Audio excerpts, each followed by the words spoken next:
ఉన్నటువంటి గ్రహణం పట్టింది కాబట్టి ఈ గ్రహణం టైంలో మనం ఆ గ్రహణాన్ని వీడగొట్టడానికి మరి ఇక్కడికి వచ్చి ప్రొటెస్ట్ చేస్తూ ఉన్నాం. ఎందుకంటే మనం జనం బాటలో భాగంగా అనేక కంప్లైంట్లు ఇచ్చున్నాం హైడ్రాకి పెద్దవాళ్ళ మీద. కుత్బులాపూర్లో పోయి పేదవాళ్ళ ఇండ్లు గులగొట్టిరు. నిన్నటికి నిన్న ఖమ్మంలో వెలుగుమట్లలో పోయి పేదవాళ్ళ ఇండ్లు గులగొట్టిరు. మూసీ నది చుట్టుపక్కల కూడా పేదవాళ్ళ ఇండ్లు గులగొట్టిరు. కానీ మూసీ నదిలోనే కడుతున్నటువంటి మన వెనుక కనబడుతున్నటువంటి ఇంత పెద్ద బంగ్లాను మాత్రం హైడ్రా రంగనాథ్ గారికి కనబడతలేదు, సీఎం రేవంత్ రెడ్డి గారికి కనబడతలేదు, ఎవరికి కనబడతలేదు. మీకు కనబడుతుందా లేదా? గ్రహణంతోనే మన కళ్ళు కనబడుకునేమనైనా కనబడుతుంది కదా మనందరికీ. మరి ఎందుకు హైడ్రా కనబడతలేదు? ఇది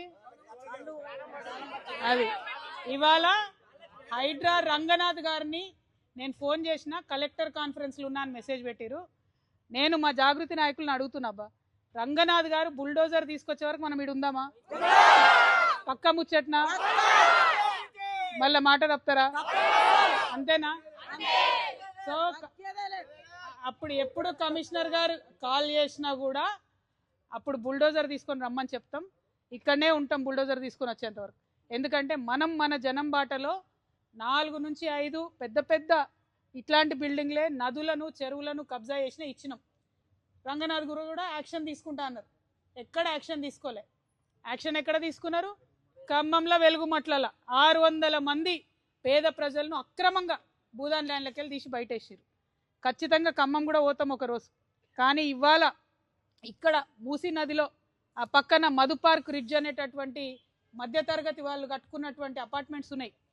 ఆ అపార్ట్మెంట్ కట్టి 20 ఏళ్ళు అయింది. అక్కడికి పోయి అది తీసేయమని లొల్లి పెడుతున్నారు. కానీ ఇది ఇప్పుడిప్పుడే కడుతురు కదా, దీంట్లో ఎవరికి నష్టం జరగలే కదా. మరి ఇప్పుడిప్పుడే మూసీ నదిలో కడుతుంటే ఎందుకు దీన్ని ముట్టుకుంటలేరు? మాకు ఈ ప్రైవేట్ వాళ్ళతోనేం పంచాయతీ లేదు, ఖచ్చితంగా ప్రభుత్వంతోనే మా పంచాయతీ.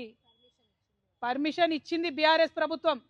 కాంగ్రెస్ వచ్చినాక 6 నెలలు ఆపినరు. తర్వాత ఆమ్యామ్యా తర్వాత మళ్ళీ వర్క్ స్టార్టెడ్. కాబట్టి ఇవాళ మేము ఒకటే అడుగుతున్నాం, న్యాయం అందరికి ఒకటే ఉండాలి. ఫైట్ చేద్దామా? పక్కా ముచ్చట్నా? పక్కా చేతులు ఎత్తురబ్బా, పిడికిలు బిగించురబ్బా. జై తెలంగాణ, జై తెలంగాణ. కాపాడుకుంటాం మూసీ నదిని, పరిరక్షించుకుంటాం తెలంగాణ వనరులను. జై తెలంగాణ, జై జాగృతి, జై జాగృతి, జై తెలంగాణ. హైడ్రా అంటే బుల్డోజర్ లాగా అనాలి.